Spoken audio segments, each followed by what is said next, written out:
ఎందుకంటే ఒక పార్టీలో ఇబ్బందికర పరిస్థితి ఉంటే అల్టిమేట్గా ఒకటో రెండో పార్టీలకు అది ప్లస్ అయ్యే ఛాన్సెస్ ఉంటాయి. అయితే అల్జాపూర్ శ్రీనివాస్ గారు వీరు బీజేపీ సీనియర్ నాయకులు మన డిబేట్లో జాయిన్ అయ్యారు. శ్రీనివాస్ గారు మీరేమంటారు? నమస్కారం అందరికి. ఇప్పుడు ఎవరైనా రాజకీయాల్లో ప్రజల కోసం రావాలి, ఆ సేవ చేయాలనే ఒక దృక్పథం ఉన్నోళ్ళు నిజాయితీగా ఉండాలి, నిస్వార్థంగా ఉండాలి. ఆశించి పదవులు ఆశించి పవర్ ద్వారా డబ్బులు ఆశించి బాగా మితిమీరి ఆశించినప్పుడు ఆశ భంగమైనప్పుడు ఇటువంటి ఒక కొట్లాటలు మొదలైతాయి. ఆశించకుండా ఏమీ రాదు, ఏమి కాదు, బాధ ఉండదు. ఇక్కడ ఏమైందంటే ఒకటి పవర్ లో ఉన్నప్పుడు అందరూ అడ్వాంటేజ్ తీసుకున్నారు, కోట్ల రూపాయలు వేల కోట్ల రూపాయలు సంపాదించినట్టు మనం వింటా ఉన్నాం, కనబడతా ఉన్నాయి అవన్నీ ప్రాపర్టీస్ కూడా. వరంగల్ ప్రోగ్రామ్ అప్పుడు ఆ యొక్క ఫ్లెక్సీల మీద ఎక్కడ కూడా కవిత గారి ఫోటో లేని కారణంగా, వారికి ఇంపార్టెన్స్ లేని కారణంగా అప్పుడు ఆమె బాధపడి ఉన్నట్టుగా మాట్లాడుతా ఉన్నాం బీఆర్ఎస్ వర్గాలు.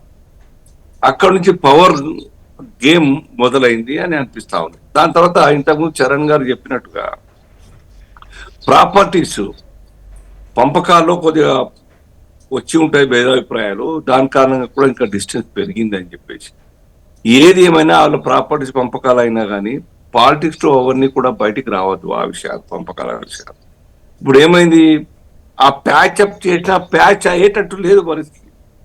అంతా కవిత గారు మాట్లాడడం, నిన్న చూసినాం మనం ఏ రకంగా లిల్లీపుట్ అని చెప్పి ఒక మాజీ మంత్రిని జగదీష్ రెడ్డి గారిని మాట్లాడడం, దాంతో ఇంకా దాన్ని సీరియస్ గా వర్గాలు మొత్తంగా ఉడిగిపోయి వర్గం అంటూ కనబడతలేదు. ఇక్కడ ఈవిడ ఏమంటే ఎవరు ఉన్నట్టుగా కనబడతారు కొద్దిమంది యంగ్ పిల్లలు తప్ప, కొద్దిమంది నాన్ పొలిటికల్ గా అఫిలియేషన్ కొద్దిమంది మహిళలు తప్ప పొలిటికల్ లీడర్స్ మాత్రం ఎక్కడ కూడా ఆమె ఏమంటే ఉన్నట్టుగా కనబడతలేదు. సో ఐసోలేట్ అయితే అయినట్టు అర్థమవుతా ఉంది. ఈ పరిస్థితులు నేనైతే కోరుకోవడం లేదు. ఆ కుటుంబం ఐక్యంగా ఉండాలి, కలిసి పనిచేయాలి ప్రజల కోసం తప్ప ఈ రకంగా పదవుల కోసమో లేకుంటే పంపకాల కారణంగానో విడిపోయి రోడ్ల మీదకి రావాలి. ఏమైంది జగన్మోహన్ రెడ్డి, అదే తల్లి కొడుకు కూతురు ముగ్గురు అక్కడ, సేమ్ ఇక్కడ తల్లి కొడుకు బామది ఇంకా బావ. ఈ రకంగా రాజకీయాల్లో ఆదర్శం లేని వాళ్ళందరూ కూడా ఇట్లా కొట్లాడుకుంటూ ఉంటారు, రోడ్ల మీదకి వస్తూ ఉంటారు.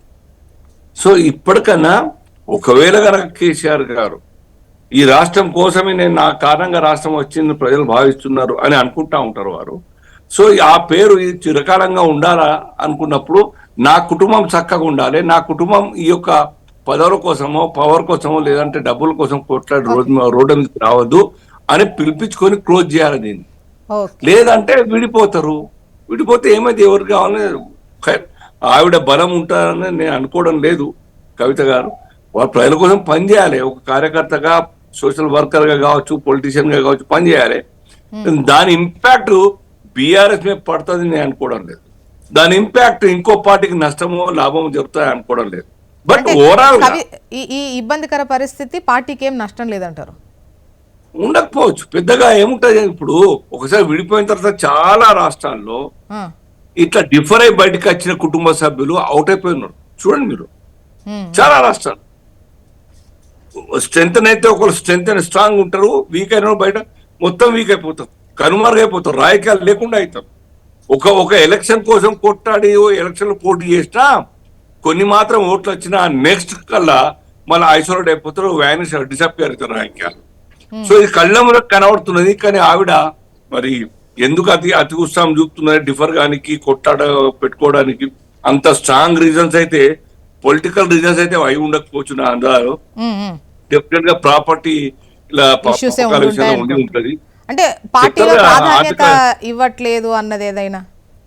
ఇప్పుడు పవర్ అంటే ఇప్పుడు ఏం పవర్ లేదు వాళ్ళకు, వాళ్ళు సఫర్ అవుతారు, సఫర్ అవుతా ఉన్నది.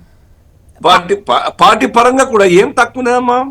ఇప్పుడు మీ నాన్ననే బాస్, మీ అన్న సెకండ్ బాస్ ఉన్నారు. మీ గౌరవానికి మీ యొక్క ప్రోటోకాల్కి ఎక్కడ అడ్డం వస్తుందా చెప్పండి? ఏం ఆశిస్తారు మీరు? పార్టీ పవర్కి వస్తే మీకు ఒక పవర్ వస్తే ముఖ్యమంత్రి కాలేరు తండ్రి ఉన్నప్పుడు.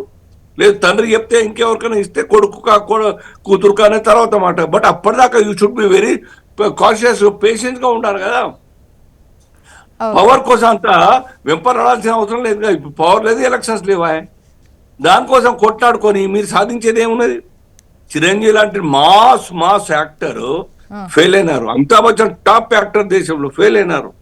అలా ఆ రకంగా ఆశించి ఉంటే కొద్దిగా పాపులారిటీ రాగానే పార్టీ పెట్టి గెలుస్తా అనుకుంటే అది అది ఓకే అతి మాత్రం తప్ప ఇంకేం లేదు. ఓకే చరణ్ గారు ఇంతకుముందు హ్యాండ్ రైజ్ చేశారు, ఏ పాయింట్ నేను ఇక్కడ ఒకటి లైన్ చెప్పాలి.